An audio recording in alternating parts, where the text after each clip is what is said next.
Hey guys, Sundance here. Excuse me. Another video on the Wondernines series. Those wonderful high capacity 9mm pistols that have become kind of the vogue gun to have. In this particular one, this video, I'm going to ask you this question. What's big, Italian, and dead sexy? It's not a Maserati and it's not a model. It's the Beretta 92. You know, there was a time in every movie when they wanted the hero or the bad guy to carry a very distinct firearm, one that had a look like no other, that was really attractive, really caught your eye. They would always depict that international globe-trotting adventurer or villain carrying the Beretta. It's a sexy, you know, let's get the controversy out of the way. During the 80s, before this was adopted in 1985 as the military pistol, it had some growing pains. It had some slide separation, some frame cracking, some cracking in the locking lug, but they have overcome all those design flaws to create one of the most reliable pistols on the planet. Even with jamming in the desert, it's largely attributed to using magazines that aren't Beretta, is my understanding anyway. So if you're using Beretta magazines in a Beretta gun, the 92, you have one of the most reliable pistols on the planet. All of our branches of service use it. The military has just ordered another, what, 200,000-300,000 of them? So it's going to continue to be our sidearm, as I understand, for apparently quite some time. There are parts readily available for the gun. Magazines are easy to find and they're not too expensive, even the high capacity, or shall we say normal capacity versions, or even the under capacity 10 rounders, which frankly is fine. If you're going to spend a day at the range, don't put 15 rounds in it anyway. You're just going to burn through your ammo all the faster.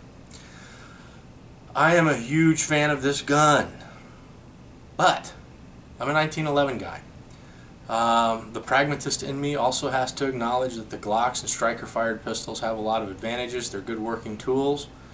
The 1911 to me is a work of art. And this is a double action pistol. So where does that fall for me? I don't know, but I love it.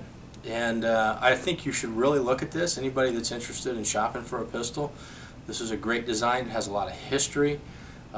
It's what our soldiers carry, and I think that speaks volumes. Take a look at one. Don't get caught up in the hype. All the guys that say there's only one great pistol on the planet are wrong.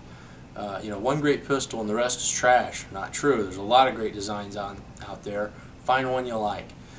A lot of people are going to have trouble with the grip. It is a thick grip. It's part of being a big gun. I have shot 1,000 rounds through this particular gun, and I've owned other variants.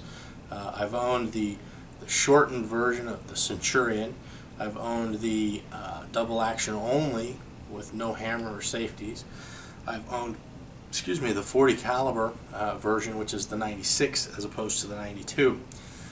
I'm a big fan of this gun. So to all the haters out there, you know, be objective about things. You can acknowledge other great designs and still have your personal preference for what you like. So this is a good gun. Anybody that's shopping should go take a look at it. Beretta 92.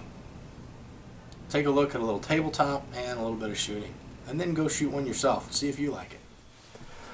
The Beretta 92 is a big gun. It's 8.5 inches long, weighs 34 ounces unloaded. This gun has been made safe. You can see here the chamber is empty. The gun is cleared. The magazine is empty. This gun has a decock, as you'll see here. When it's in the down position, it also serves as the safety. I say it's a big gun. It has a big grip. One of the complaints about the Beretta has always been that the grip is extremely thick for a lot of people. The Hogue grips here don't help. They make it actually thicker, but because they're nice and tacky, it helps get a handle. The reason the grip is so thick is the double column 9mm 15 round magazine. This gun happens to be stainless steel, or what Beretta calls inox.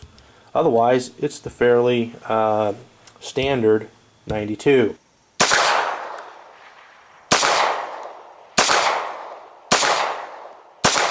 The Beretta's a great pistol. This happens to be mine. I've got a lot of rounds through that one, over 1,000, and I keep trucking with it.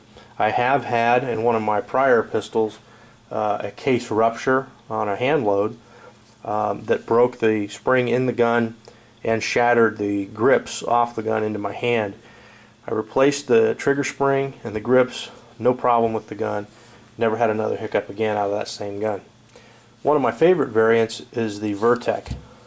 This is no longer being produced as the Vertec. It came with a light rail and a back strap, as you can see, much straighter, more along the lines of the grip angle of a 1911. This is a wonderful variant. I really like this one. And of course, if you stock up on the Beretta magazines, they'll work on any of the variants that you have for the same caliber. Isn't that a pretty sight? What's that?